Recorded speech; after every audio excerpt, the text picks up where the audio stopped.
Tuhan bersamamu.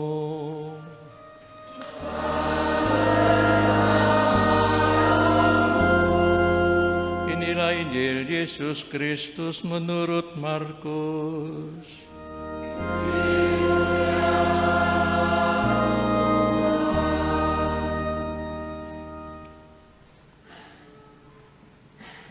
Setelah Yesus dimuliakan di atas gunung, Ia dan murid-muridnya melintas di Galilea. Yesus tidak mau hal itu diketahui orang, sebab Ia sedang mengajar murid-muridnya.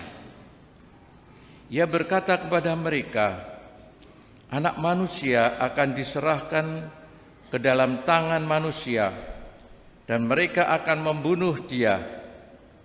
Tetapi 3 hari setelah dibunuh, Ia akan bangkit.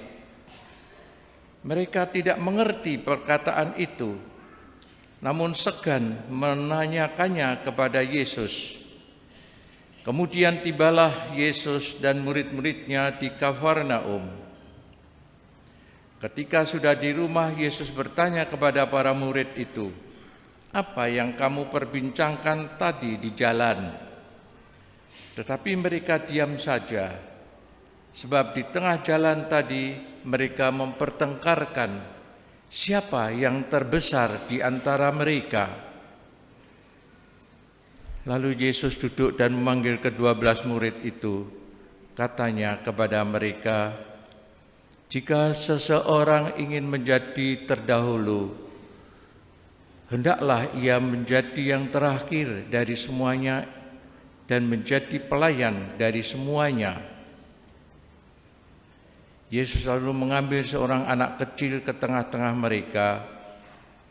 Kemudian Ia memeluk anak itu dan berkata kepada mereka, "Barang siapa menerima seorang anak seperti ini demi nama-Ku, ia menerima Aku. Dan barang siapa menerima Aku, sebenarnya bukan Aku yang menerima, yang mereka terima, melainkan Dia yang mengutus Aku." Demikianlah sabda Tuhan.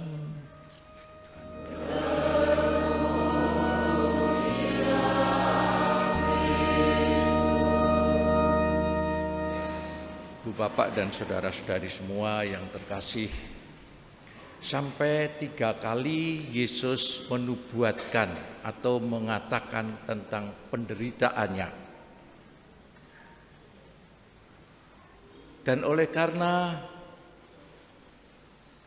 hal ini merupakan sesuatu yang penting, karena itu murid-murid disendirikan.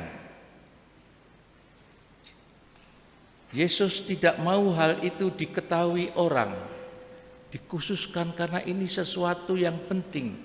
Seperti ketika Yesus mengatakan yang pertama kali bahwa Dia akan menderita, disalib oleh tua-tua Yahudi, tetapi akan dibangkitkan.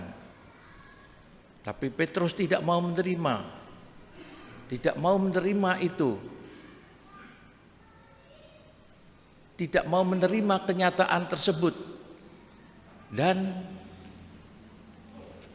Yesus mengatakan kepada Petrus, "Pergilah iblis, karena ini bukan pikiran Allah, tetapi pikiran manusia. Siapa yang mau mengikuti Aku, siapa yang mau kehilangan nyawanya demi Aku, dia akan menemukannya."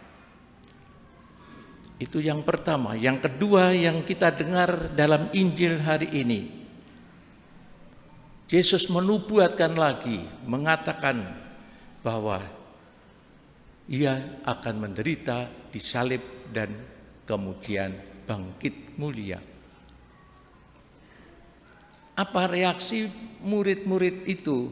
Meskipun sudah dikumpulkan secara khusus, dia dikatakan ketika ditanya apa yang kamu bicarakan tadi di jalan, mereka membicarakan siapa yang besar di antara kita. Mereka mempertengkarkan siapa yang terbesar di antara mereka, tetap tidak dapat memahami apa yang dikatakan oleh Yesus. Dan Yesus mengambil seorang anak kecil. Siapa yang menerima anak kecil ini, menerima anak kecil, mengambil anak kecil di tengah-tengah mereka. Barang siapa menerima seorang anak seperti ini demi namaku, ia menerima aku.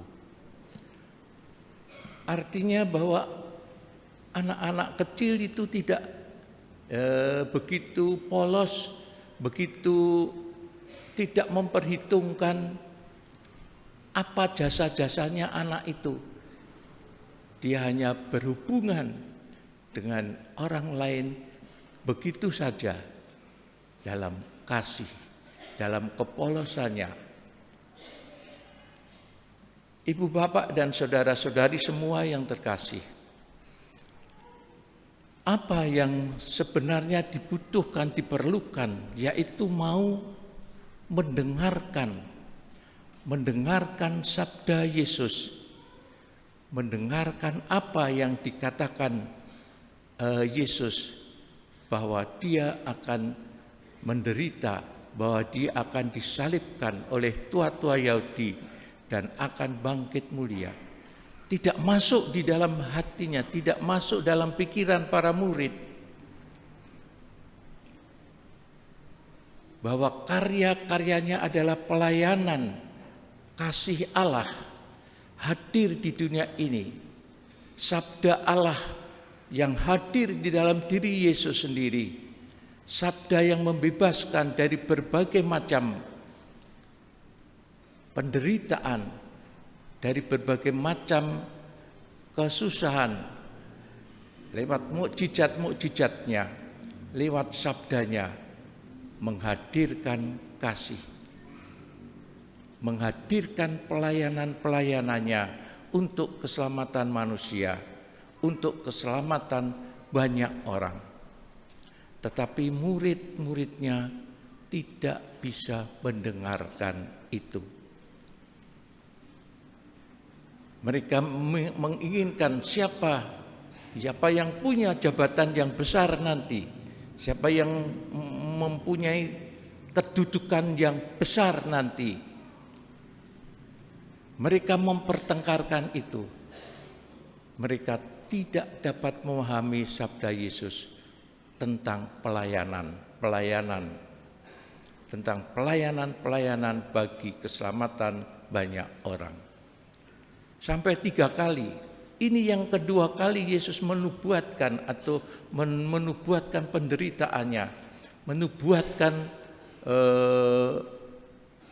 kematian serta kebangkitannya, penerimaan Allah akan hidupnya, dia bangkit mulia. Ibu bapak dan saudara-saudari semua yang terkasih, Paus Fransiskus baru saja mengunjungi Indonesia, mengunjungi umat Katolik, mengunjungi tanah air kita, mengunjungi negara kita Indonesia, mewartakan kabar sukacita, pelayanan kasih. Bahkan sebenarnya selalu dalam surat-suratnya disebutkan Servus Servorum Dei, abdi dari segala abdi Allah, pelayan dari segala pelayan Allah. Ibu bapak dan saudara-saudari semua yang terkasih, kita mempunyai panggilan untuk pelayanan-pelayanan di dalam gereja, macam-macam pelayanan, entah pelayanan liturgi, pelayanan peibadatan, pelayanan baik seperti mesdinar, kor, ataupun pemazmur dan lain sebagainya, pelayanan-pelayanan liturgi. Kita sadari itu sebagai satu pengabdian kita kepada gereja, kepada seluruh umat, dan juga pelayanan-pelayanan kehidupan di lingkungan dan sebagainya. Banyak sekali pelayanan-pelayanan, bukan terutama jabatan, bukan terutama kuasa, tetapi bagaimana supaya pelayanan-pelayanan yang ada di dalam gereja sungguh membuat iman menjadi hidup, iman kepercayaan kita menjadi hidup, menjadi gereja yang sungguh-sungguh hidup dan memuliakan Allah, memuliakan Allah di dalam kehidupan kita. Juga untuk keluarga, pelayanan-pelayanan keluarga dan sebagainya. Dan apa yang dibutuhkan di situ sebenarnya adalah mendengarkan, sikap mendengarkan. Murid-murid ini tidak bisa paham oleh karena tidak mau mendengarkan. Nubuat yang ketiga nanti akan kita dengarkan dalam minggu yang lain barangkali. Mereka juga ketika Yesus menubuatkan penderitaannya, di situ mereka masih berebut juga mengenai murid-muridnya. Minta duduk di sebelah kanan atau sebelah kiri. Duduk di sebelah kanan atau sebelah kirinya. Itu juga satu permohonan. Tapi Yesus mengatakan bahwa layanilah satu sama lain. Ibu, bapak, dan saudara-saudari semua yang terkasih, kalau yang dipentingkan adalah kehormatan jabatan, kehormatan jabatan itu, kedudukan kehormatan jabatan tergantung dari pelayanan-pelayanan yang baik. Rasul Yakobus mengatakan di mana terjadi perselisihan karena mementingkan sendiri. Saudara-saudaraku yang terkasih, di mana ada iri hati dan mementingkan diri sendiri, di situ ada kekacauan dan segala macam perbuatan jahat. Oleh karena itu, ibu bapak dan saudara-saudari semua yang terkasih, marilah kita mohon iman, kepercayaan kepada Tuhan, serta sikap untuk mau mendengarkan kebutuhan-kebutuhan orang lain, serta juga mau mempunyai sikap pelayanan-pelayanan yang tulus, pelayanan-pelayanan yang murni, yang tidak ada keinginan lain kecuali mengasihi saudara-saudari yang lain, kecuali mengasihi Allah sendiri. Marilah sejenak kita hening merenungkan sabda Tuhan ini.